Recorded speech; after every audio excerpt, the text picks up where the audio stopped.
Filoteia ou Introdução à Vida Devota de São Francisco de Sales. Parte 3, capítulo 36. Devemos ter um espírito justo e razoável. Raro é achar homens verdadeiramente razoáveis, porque só somos homens pela razão, e o amor próprio a perturba muitas vezes e insensivelmente nos leva a praticar injustiças que, por menores que sejam, não deixam de ser muito perigosas. Assemelham-se às raposinhas de que se fala nos cânticos, das quais não se faz caso por serem muito pequenas, e por isso elas causam grande dano à vinha, em vista de sua quantidade. Reflete um pouco e julga se os pontos que vou mencionar não são verdadeiras injustiças.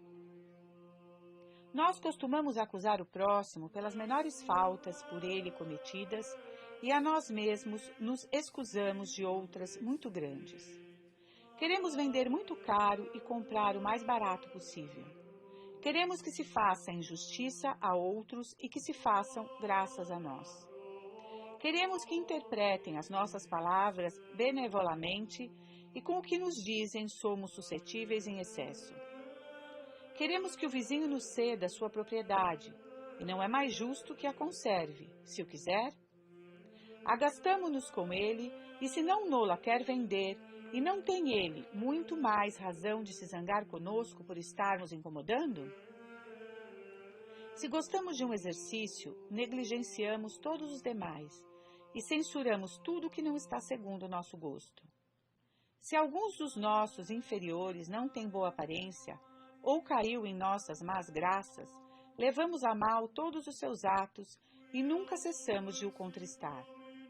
Se ao contrário um ou outro nos agradar pelo seu aspecto, desculpamo-lhes tudo o que faz, por pior que seja.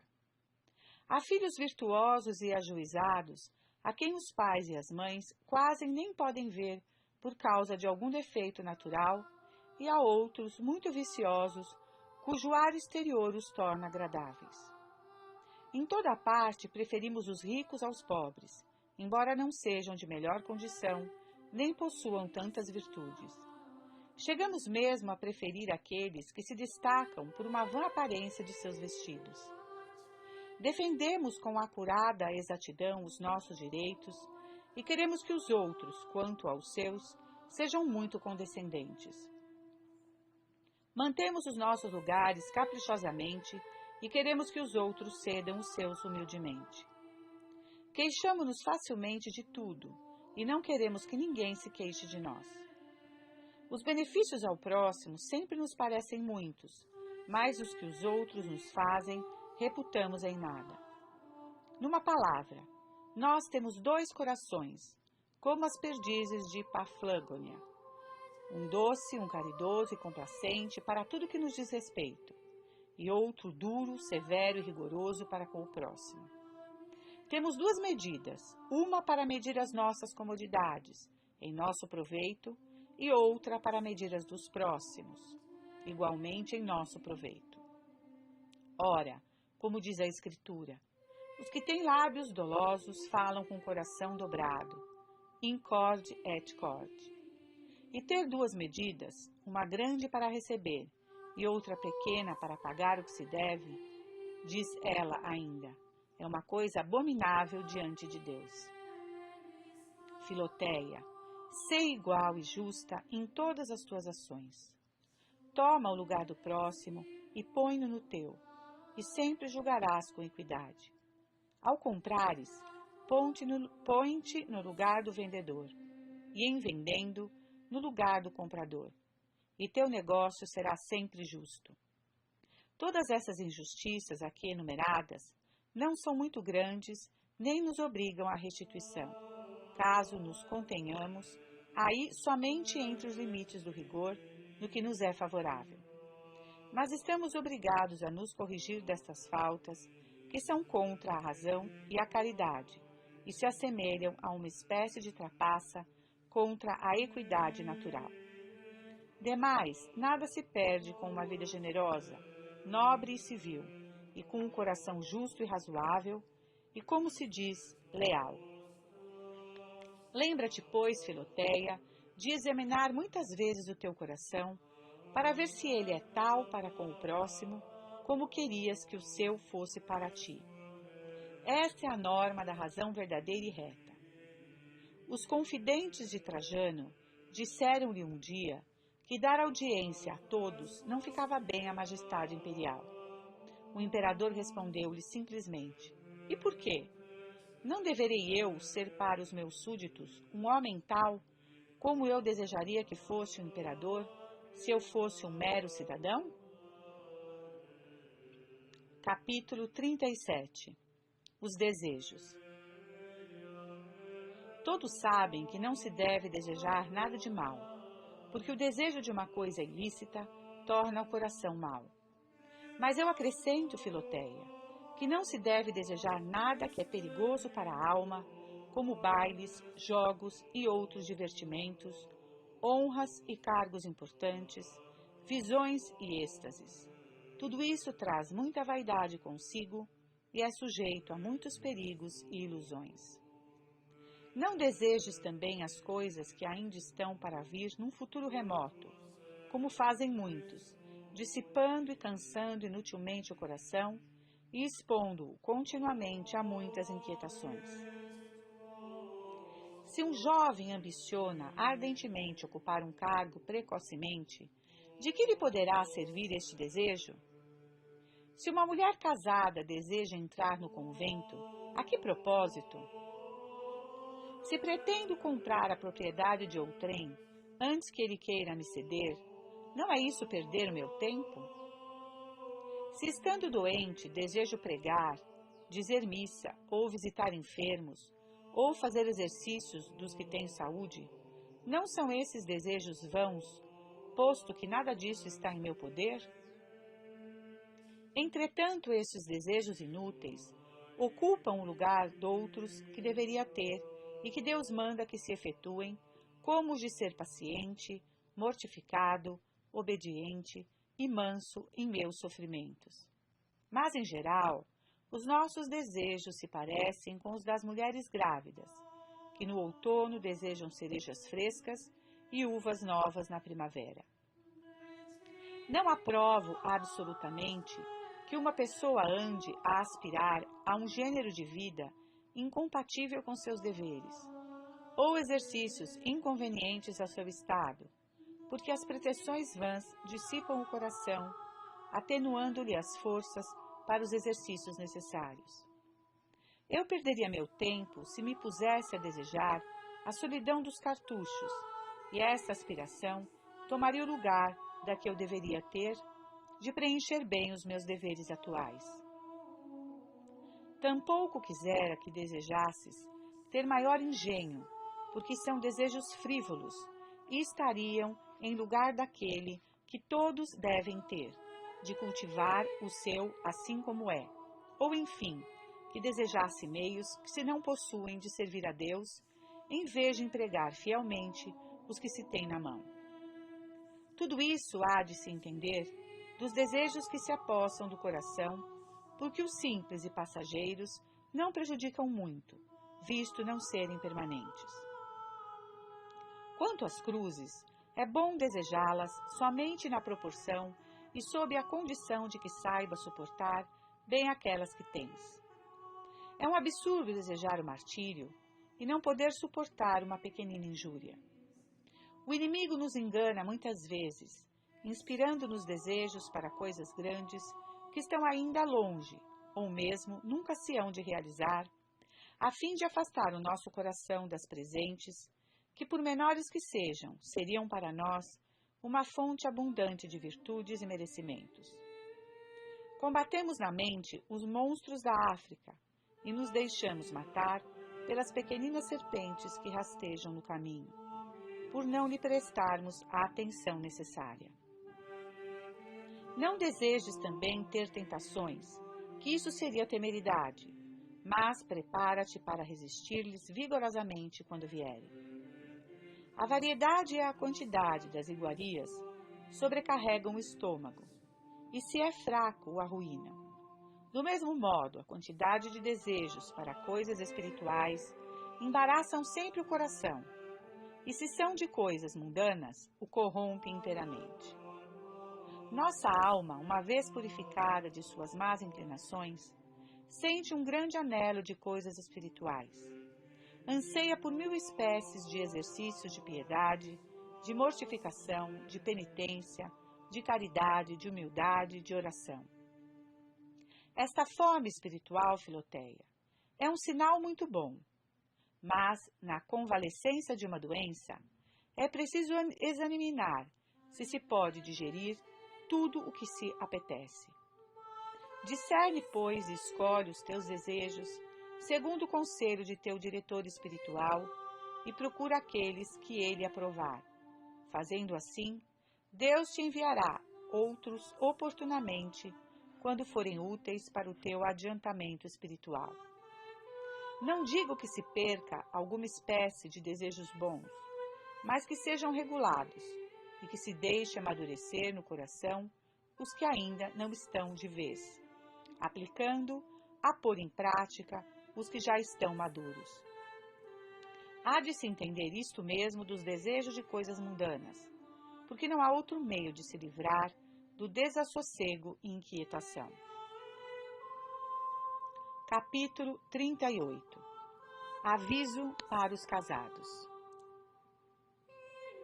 O casamento é um grande sacramento, eu digo em Jesus Cristo e na Igreja, é honroso para todos, em todos e em tudo, isto é, em todas as suas partes. Para todos porque as próprias virgens o devem honrar com humildade. Em todos porque é tão santo entre os pobres como entre os ricos. Em tudo porque a sua origem, o seu fim, as suas vantagens, a sua forma e matéria são santas. É o viveiro do cristianismo que enche a terra de fiéis para tornar completo no céu o número dos eleitos, de sorte que a conservação do bem do casamento é sobremaneira útil para a República, porque é a raiz e o manancial de todos os seus arroios. Prouver a Deus que o seu filho muito amado fosse chamado para todas as bodas, como foi para as de Caná. Nunca faltaria lá o vinho das consolações e das bênçãos, porque se não as há, senão um pouco ao princípio, é porque em vez de Nosso Senhor, se fez vir a elas Adonis, em lugar de Nossa Senhora, se faz vir a Vênus. Quem quer ter cordeirinhos bonitos e malhados como Jacó, precisa como ele de apresentar às ovelhas, quando se juntam para conceber, lindas varinhas de diversas cores. E quem quer ser bem-sucedido no casamento, deveria em suas bodas representar a si mesmo a santidade e dignidade deste sacramento. Mas em lugar disso, dão-se aí 1000 abusos e excessos em passatempos, festins e palavras. Não é, pois, de admirar que os efeitos sejam desordenados. Exorto, sobretudo, os casados ao amor recíproco que o Espírito Santo tanto lhes recomenda na Sagrada Escritura. Ó casados, não se deve dizer, amai-vos um ao outro com o amor natural, porque os casais de rolas fazem isto muito bem. Nem se deve dizer, amai-vos com amor humano, porque também os pagãos praticaram este amor. Mas digo-vos, encostado ao grande apóstolo, maridos, amai as vossas mulheres, como Jesus Cristo ama a sua igreja. Ó mulheres, amai os vossos maridos, como a igreja ama o seu Salvador. Foi Deus quem levou Eva a nosso primeiro pai Adão, e lhe deu por mulher. Foi também Deus, meus amigos, que com sua mão invisível fez o nó do sagrado laço do vosso matrimônio e que vos deu uns aos outros. Por que não haveis, então, de amar-vos com amor todo santo, todo sagrado, todo divino? O primeiro efeito deste amor é a união indissolúvel dos vossos corações. Se grudam 2 peças de pinho, uma vez que a cola seja fina, a união fica tão forte que será mais fácil quebrar as outras peças noutros sítios do que no sítio da junção. Mas Deus junta o marido e a mulher com seu próprio sangue, e por isso é que esta união é tão forte que antes se deve separar a alma do corpo de um e de outro do que separar-se o marido da mulher. Ora, esta união não se entende principalmente do corpo, mas sim do coração, do afeto e do amor. O segundo efeito deste amor deve ser a fidelidade inviolável de um ao outro. Antigamente, gravavam-se os selos nos anéis que se traziam nos dedos, como a própria Santa Escritura testifica. Aqui está o segredo da cerimônia que se faz nas bodas. A Igreja, pela mão do sacerdote, benze um anel e, dando-o primeiramente ao homem, dá a entender que sela e cerra o seu coração por este sacramento, para que nunca mais nem o nome, nem o amor de qualquer outra mulher possa nesse coração entrar enquanto viver aquela que lhe foi dada. Depois o esposo mete o anel na mão da própria esposa, para que ela, reciprocamente, saiba que nunca o seu coração deve conceber afeto por qualquer outro homem, enquanto viver sobre a terra aquele que nosso Senhor acaba de lhe dar. O terceiro fruto do casamento é a geração e a legítima criação e educação dos filhos. Grande honra é esta para vós, ó casados, que Deus, querendo multiplicar as almas que possam bendizê-lo e louvá-lo por toda a eternidade, vos torna cooperadores de obra tão digna, por meio da produção dos corpos, em que ele reparte, como gotas celestes, as almas, criando-as e infundindo-as nos corpos. Conservai, pois, ó maridos, um terno, constante e cordial amor a vossas mulheres. Por isso foi a mulher tirada do lado mais chegado ao coração do primeiro homem, para que fosse amada por ele cordial eternamente. As fraquezas e enfermidades de vossas mulheres, quer do corpo, quer do espírito, não devem provocar-vos a nenhuma espécie de desdém, mas antes a uma doce e amorosa compaixão. Pois Deus criou-as assim, para que, dependendo de vós, vos honre e vos respeitem mais, e de tal modo as tenhais por companheiras, que contudo sejais os chefes e superiores. E vós, ó mulheres, amai eternamente, cordialmente, mas com amor respeitoso e cheio de reverência, os maridos que Deus vos deu. Porque realmente por isso os criou Deus, de um sexo mais vigoroso e predominante, e quis que a mulher fosse uma dependência do homem, e osso dos seus ossos, e carne da sua carne, e que ela fosse produzida por uma costela deste, tirada debaixo dos seus braços, para mostrar que ela deve estar debaixo da mão e governo do marido. E toda a Escritura Santa vos recomenda severamente essa sujeição, que, aliás, a mesma Escritura vos faz doce e suave, não somente querendo que vos acomodeis a ela com amor, mas ordenando a vossos maridos que a exerçam com grande afeto, ternura e suavidade. Maridos, diz São Pedro, portai-vos discretamente com vossas mulheres, como com um vaso mais frágil, honrando-as. Mas assim como vos exorto a afervorar cada vez mais este recíproco amor que vos deveis, estai alerta para que não se converta em nenhuma espécie de ciúme, porque acontece muitas vezes que, como o verme se cria na maçã mais delicada e madura, também o ciúme nasce no amor mais ardente e afetuoso dos casados, cuja substância, aliás, estraga e corrompe. Porque pouco a pouco acarreta os desgostos, desavenças e divórcios. Por certo que o ciúme nunca chega aonde a amizade está de parte a parte fundada na verdadeira virtude. E eis a razão porque ela é um sinal indubitável de um amor sensual grosseiro e que se dirigiu ao objeto em que encontrou uma virtude defeituosa, inconstante e exposta a desconfianças. É, pois, uma pretensão tola querer dar a entender, com os zelos, a grandeza da amizade, porque o ciúme, na verdade, é um sinal de magnitude e corpulência da amizade, mas não da sua bondade, pureza e perfeição. Pois que a perfeição da amizade pressupõe a firmeza da virtude da coisa que se ama, e o ciúme pressupõe a incerteza. Se quereis, maridos, que as vossas mulheres vos sejam fiéis, ensinai-lhes a lição com o vosso exemplo. Com que cara, diz São Gregório Nazianzeno, quereis exigir honestidade de vossas mulheres, se vós próprios viveis na desonestidade? Como lhes pedis o que não lhes dais? Quereis que elas sejam castas? Vivei castamente com elas, e como diz São Paulo, saiba cada um possuir o seu vaso em santificação.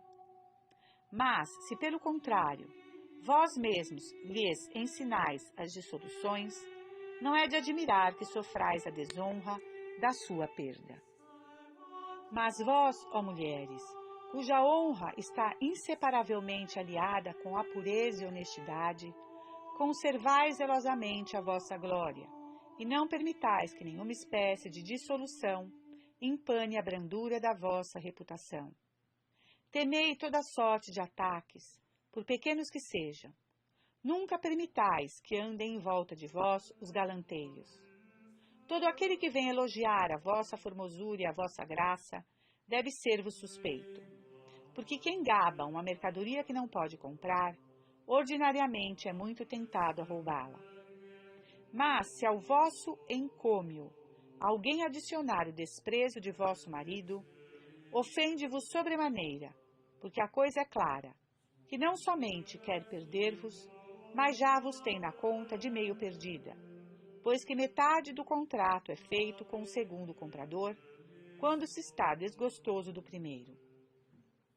As senhoras, tanto antigas como modernas, acostumaram-se a levar pendentes das orelhas muitas pérolas, pelo prazer, diz Plínio, que tem em as ouvir tilintar e chocalhar, tocando uma nas outras. Mas quanto a mim, que sei que o grande amigo de Deus, Isaque, enviou à casta Rebeca pendentes de orelhas como os primeiros penhores de seu amor, eu creio que este ornamento místico significa que a primeira coisa que o marido deve ter de uma mulher e que a mulher lhe deve fielmente guardar é a orelha, para que nenhuma linguagem ou ruído possa aí entrar, senão o doce e amigável gorjeio das palavras castas e púdicas, que são as pérolas orientais do Evangelho. Porque é preciso lembrar-se sempre de que as almas se envenenam pelo ouvido, como o corpo pela boca. O amor e a fidelidade juntos trazem sempre consigo a familiaridade e confiança. É por isso que os santos e as santas usaram de muitas carícias recíprocas em seu matrimônio, carícias verdadeiramente amorosas, mas castas, ternas, mas sinceras. Assim, Isaque e Rebeca, o casal mais casto dos casados do tempo antigo, foram vistos à janela acariciar-se de tal sorte que, embora nada nisso houvesse de desonesto, Abimeleque conheceu bem que eles não podiam ser senão marido e mulher. O grande São Luís, tão rigoroso com a sua carne, como terno no amor à sua mulher, foi quase censurado de ser pródigo em tais carícias, embora, na verdade, antes merecesse ecômio por saber despojar-se do seu espírito marcial e corajoso para praticar essas ligeiras obrigações necessárias para a conservação do amor conjugal. Porque ainda que essas pequenas mortificações de pureza e franca amizade não prendam os corações, contudo aproximam-nos e servem de agradável isca para a mútua conversação. Santa Mônica, estando pejada do grande Santo Agostinho, consagrou com repetidos oferecimentos à religião cristã e ao serviço da glória de Deus, como ele próprio testifica dizendo, que já no ventre de sua mãe tinha provado o sal de Deus. É um grande ensinamento para as mulheres cristãs oferecer à Divina Majestade o fruto de seus ventres, mesmo antes que deles tenham saído. Porque Deus, que aceita as oblações de um coração humilde e bem formado, ordinariamente favorece os bons desejos das mães nessa circunstância. Sejam disso testemunhas Samuel, São Tomás de Aquino, Santo André de Fiesole e muitos outros. A mãe de São Bernardo, digna mãe de um tal filho, tomando seus filhos e filhas nos braços, apenas nasciam, ofereciam-os a Jesus Cristo, e desde logo os amava com respeito como coisa sagrada, e que Deus lhe tinha confiado, o que lhe deu tão feliz resultado, que todos seus 7 filhos foram muito santos. Mas, uma vez vindos os filhos ao mundo, e começando a ter uso da razão, devem os pais e mães ter um grande cuidado de lhes imprimir o temor de Deus no coração. A boa rainha branca desempenhou fervorosamente este encargo com o rei São Luís, seu filho, porque lhe dizia a cada passo: antes quero, meu caro filho, ver-te cair morto na minha presença, do que ver-te cometer um só pecado mortal. O que ficou de tal modo gravado na alma deste santo filho, que, como ele próprio contava, não houve dia da sua vida em que disso se não lembrasse, esforçando-se quanto lhe era possível por observar à risca esta santa doutrina. Na nossa linguagem, chamamos casas as linhagens e gerações, e os próprios hebreus chamam a geração dos filhos edificação de casa. Porque foi neste sentido que se disse a Deus, edificou casas para as parteiras do Egito. Ora, é para mostrar que não é fazer uma boa casa, provê-la de muitos bens mundanos, mas educar bem os filhos no temor de Deus e na virtude. Nisto não devemos esquivar-nos às penas nem trabalhos, pois os filhos são a coroa do pai e da mãe. Assim Santa Mônica combateu com tanto fervor e constância as más inclinações de Santo Agostinho, que, tendo-o seguido por mar e por terra, o tornou mais felizmente filho de suas lágrimas pela conversão da sua alma do que o tinha sido do sangue pela geração de seu corpo. São Paulo deixa como incumbência às mulheres o governo da casa, e por isso muitos seguem esta verdadeira opinião, que a sua devoção é mais frutuosa para a família que a dos maridos, que, não tendo uma residência tão continuada entre os domésticos, não podem, por conseguinte, encaminhá-los tão facilmente para a virtude. Segundo esta consideração, Salomão, nos seus provérbios, faz depender a felicidade de toda a sua casa do cuidado e esmero da mulher forte que descreve. Disse no Gênesis que Isaque, vendo a esterilidade de sua esposa Rebeca, rogou ao Senhor por ela, ou, segundo o texto hebraico, rogou ao Senhor em frente dela, porque um orava de um lado do oratório e outro do outro lado. E a oração do marido, feita deste modo, foi ouvida. A maior e mais frutuosa união do marido e da mulher é a que se faz na devoção, a qual se deve incitar a porfia um ao outro. Frutos há, como o marmelo, que pela aspereza do seu suco não são agradáveis senão postos de conserva. Há outros que pela sua brandura e delicadeza não se podem conservar senão também postos em doce, como as cerejas e os damascos. Assim as mulheres hão de desejar que os seus maridos estejam de conserva no açúcar da devoção. Porque o homem sem devoção é um animal severo, áspero e duro. E os maridos devem desejar que as suas mulheres sejam devotas, porque sem a devoção, a mulher é em extremo frágil e sujeita a cair ou embaciar a sua virtude.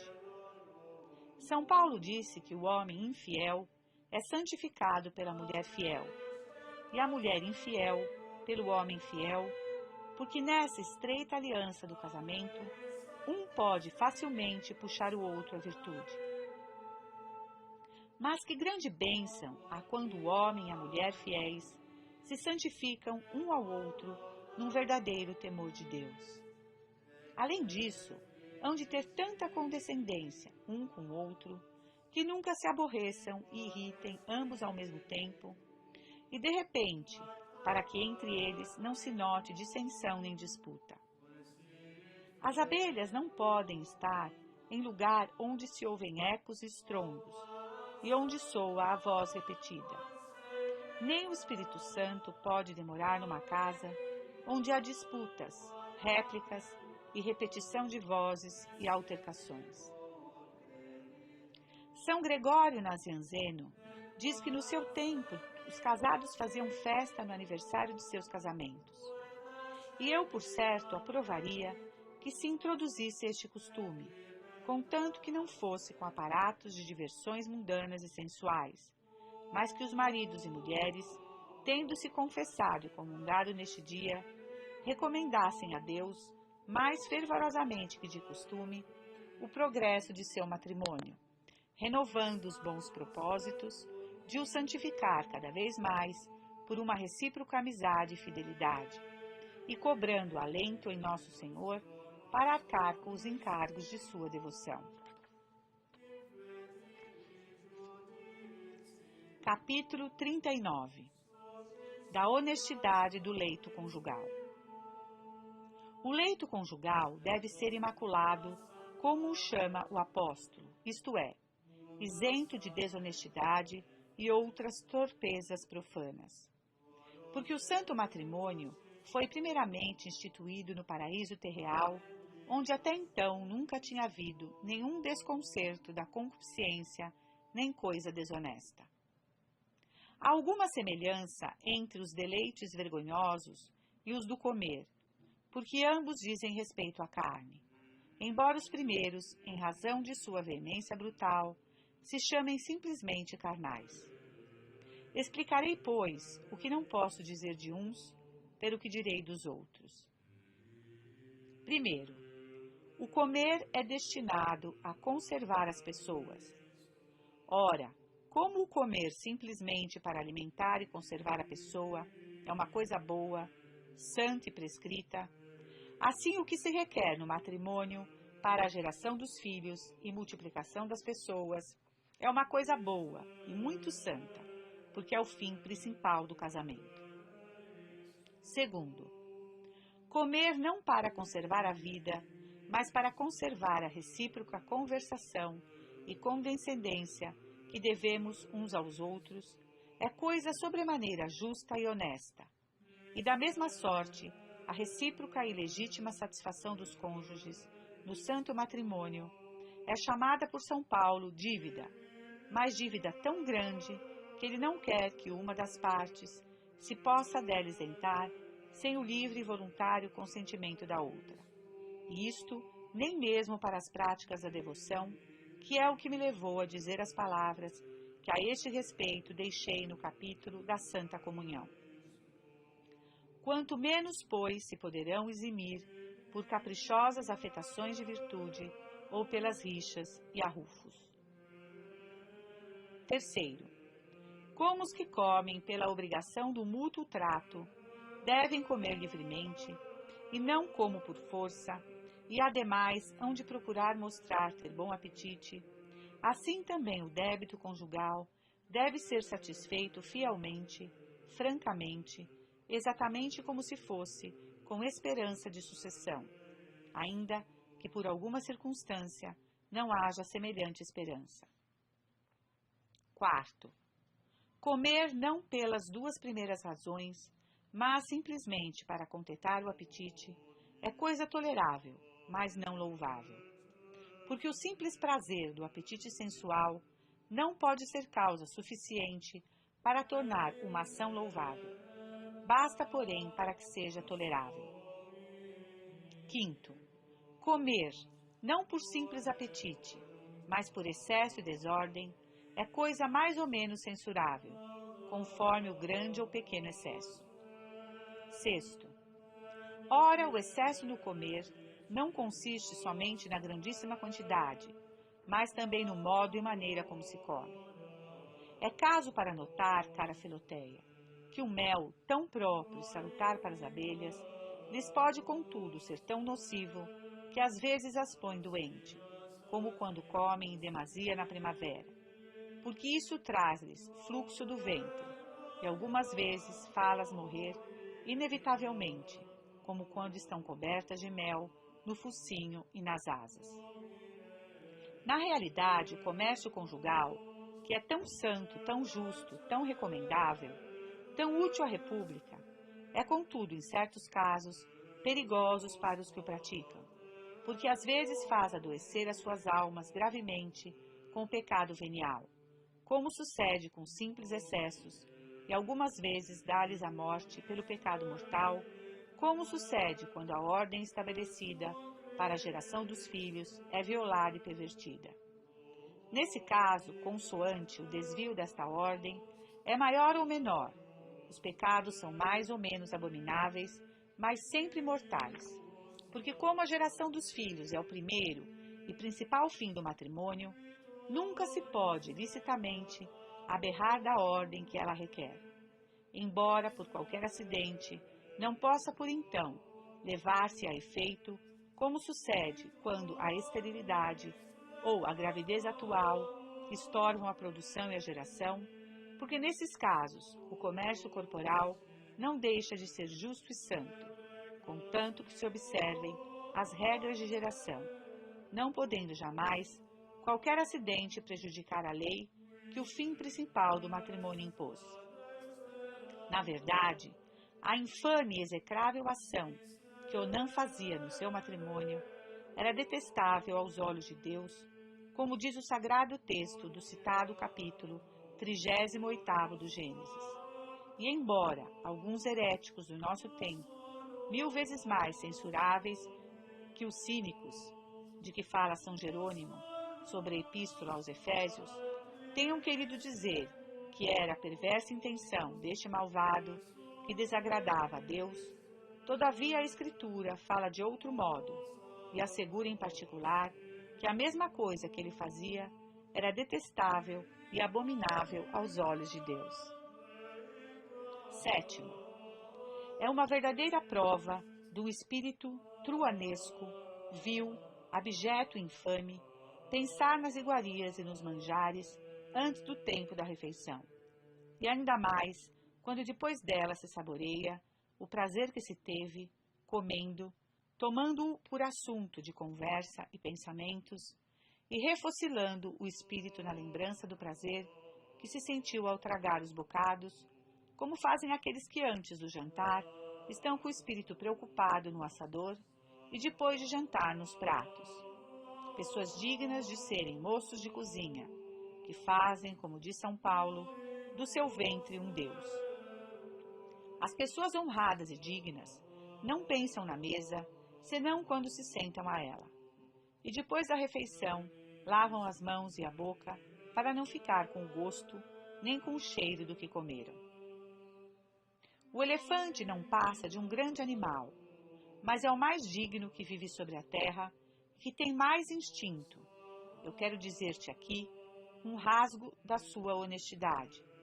Nunca muda de fêmea e ama ternamente a que escolheu, com a qual não tem coito, senão de 3 em 3 anos, e isto apenas por 5 dias, e tão secretamente que nunca é visto neste ato. É, porém, bem visto no 6º dia, no qual, antes de tudo, vai direto a algum rio, onde lava todo o corpo, sem querer de modo algum voltar ao rebanho antes de se ter purificado. Não são belas e honestas as qualidades deste animal, pelas quais convido os casados a não ficarem presos de afeição às sensualidades e prazeres que, segundo seu estado, tiveram, Mas passadas estas, a lavar delas o coração e o afeto, e a purificar-se o mais cedo possível, para poder depois praticar com toda a liberdade de espírito as outras ações mais puras e elevadas? Neste aviso consiste a perfeita prática da excelente doutrina que São Paulo ensina aos coríntios. O tempo é breve, lhes diz. O que resta é que os que têm mulheres sejam mais como se não as tivessem, porque, segundo São Gregório, tem uma mulher como se não a tivesse, aquele que toma as consolações corporais com ela, de tal maneira que por isso não é desviado das solicitudes espirituais. Ora, o que se disse do marido, entende-se reciprocamente da mulher. Os que usam deste mundo, diz o mesmo apóstolo, hão de ser como se não usassem. Que todos, pois, usem do mundo, cada um conforme o seu estado, mas de tal sorte que, não lhe ganhando afeição, se fique livre e pronto para servir a Deus, como se dele não usasse. É o grande mal do homem, diz Santo Agostinho, querer gozar das coisas de que só deve usar, e querer usar daquelas de que só deve gozar. Devemos gozar das coisas espirituais e das corporais somente usar. E quando o uso destas se converte em gozo, a nossa alma racional converte-se outrosim em alma brutal e bestial. Creio ter dito tudo o que queria dizer, e dado a entender, sem o dizer, o que não queria dizer.